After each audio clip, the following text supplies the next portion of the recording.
والله يا أهل الباكستان من شدة ما أعرف فيكم حبكم لرسول الله دائما أضرب بكم المثل فأقول: لما قال الرسول صلى الله عليه وسلم أحبتي أحبتي أو إخواني إخواني، اشتقت إلى إخواني، فقال له الصحابة حولي: يا رسول الله ألسنا إخوانك؟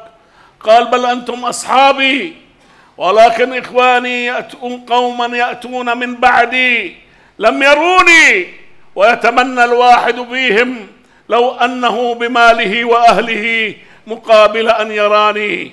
أنتم يا أهل الباكستان ما كان يعنيكم رسول الله، أنتم إخوان محمد صلى الله عليه وسلم، فهنيئا لكم الإيمان الفطري. وأوصيكم يا إخوان وسط التضخم في الشعوذات وفي اتباع أهل الخرافات أن تلتزموا بالعلماء المخلصين، والله لا أميز إلا من علم وصدق في العلم، بالعلم الشرعي السلفي الذي نبذ الخرافات وأخرجها من الدين ووشى لأنه الإنسان المسلم قد يدخل بالشرك الخفي من حيث لا يعلم.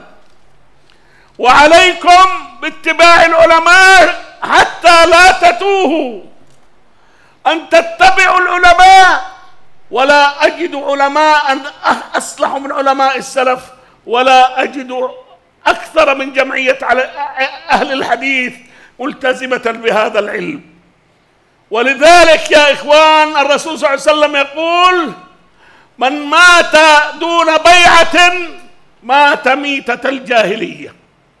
فعليكم أن تبايعوا العلماء حتى لا تتوهوا وتنقذوا أنفسكم من الدخول الشرك الذي لا يغفره الله.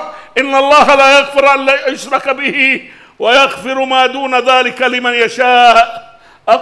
وآخر بعد الترجمة إن شاء الله الدعاء। शेख मोहतरम ने रिसालत माब सल्लम की हदीस पढ़ी कि एक मरतबा नबी अलैहिस्सलातु वस्सलाम ने सहाबा कराम से कहा, ये अल्फाज दोहराते हुए, इख़वानी इख़वानी अहिब्बती अहिब्बती, मेरे भाई, मेरे करीबी लोग, मेरे महबूब लोग। तो जब सहाबा कराम ने ये बात सुनी तो उन्होंने कहा, अल्लाह के नबी सल्लल्लाहु अलैहि वसल्लम, क्या हम आपके भाई नहीं हैं? तो रिसालत माब सल्लल्लाहु अलैहि वसल्लम ने फरमाया, नहीं, आप मेरे साथी हो। मेरे भाई वो हैं जो मेरे बाद आएंगे, जिन्होंने मुझे देखा नहीं, लेकिन वो मेरे एक हुक्म पर, मेरे एक इशारे पर अपनी जान, अपना माल, अपनी औलाद, अपना घर बार सब कुछ कुर्बान कर देंगे। तो कहने लगे, ए पाकिस्तानियों, यकीनन आप मुहम्मदुर रसूलुल्लाह सल्लम के भाई हैं, आपने नबी अलैहिस्सलातु वस्सलाम के हुक्म के मिस्दाक हैं, आपने साबित करके दिखाया है, लिहाजा आपको ये फ़तह मुबारक हो। फिर साथ ही उन्होंने आपको ये एक नसीहत की कि आपको चाहिए उलमा के साथ जुड़ के रहें। उलमा जो हैं वो अंबिया के वारिस हैं, उनके सीनों के अंदर कुरान और सुन्नत का नूर कूट कूट कर भरा होता है। आपको चाहिए कि उस नूर को हासिल करें, उलमा के पास बैठें। और साथ ही उन्होंने जिक्र करते हुए कहा कि आपको चाहिए जमीयत अहले हदीस पाकिस्तान के उलमा के साथ जुड़ जाएं। ये जमीयत अहले हदीस वो जमीयत है जिसके बानी और मुअस्सिस अल्लामा एहसान लाही ज़हीर शहीद रहमतुल्लाह अलैह थे।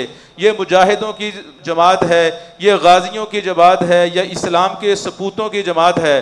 फिर साथ ही उन्होंने नबी अलैहिस्सलातु वस्सलाम की ये हदीस भी सुनाई कि रिसालत माब सल्लल्लाहु अलैहि वसल्लम ने फरमाया, जो शख्स इस हालत में मरा कि वो मुसलमानों की जमात से अलग थलग रहा, गोया कि वो जाहलियत की मौत मरा। लिहाजा आप मुसलमान हैं, मुसलमानों की जमात, मुवहिदीन की जमात, अहलुल हदीस की जमात, जमीयत अहले हदीस के साथ जुड़ कर रहें।